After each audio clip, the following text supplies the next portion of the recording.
আবার সুফিয়ান। সুফিয়ান কিরকম আছো? এই তো ভালো। কি করছে এখন? গাছ দিচ্ছি আমার। গাছ? কি গাছ এটা? কি আম গাছ? ওর আম গাছে পেয়ারা আছে, লেবু আছে। আম ধরছে দেখেন, একদম ছোট গাছ অথচ কি সুন্দর আম।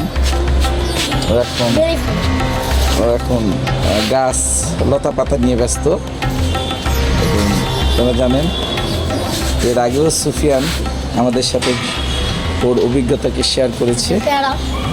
এখন সে গাছ বাগান, ছাদ বাগান নিয়ে ব্যস্ত। এটা কি? বেলি ফুল না, এটা চামেলি। এটা চামেলি। হ্যাঁ, এটা চামেলি। আর এটা লেবু।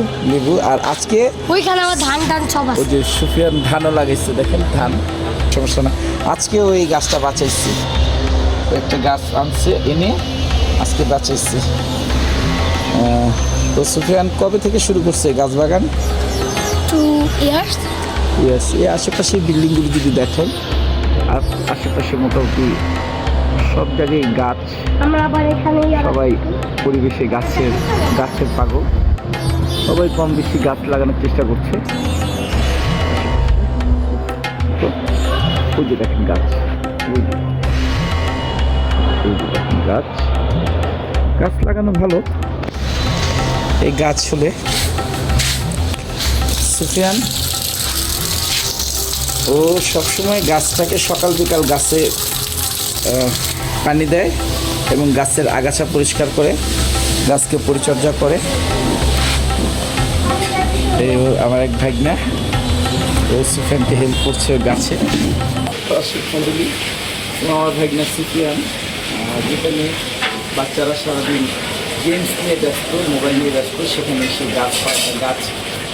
গাছের চারা দিয়ে গাছ বাগান বানিয়েছে দেখেন, এবং সারাদিন সকাল বিকাল সে কাজ করে। তো আমরাও বলবো, আপনার যার সন্তান আছেন, আমাদের সোনাবন্ধুদেরকে গাছ পশু পাখির প্রতি আগ্রহী করবেন, তাহলে ওরা সমাজ এবং দেশের জন্য কিছু করে নিয়ে আসতে পারবে। কারণ গাছ পশু পাখি যে ভালোবাসে তার দ্বারা কখনো খারাপ কিছু হয় না। ধন্যবাদ মোহাম্মদ ইদানিন।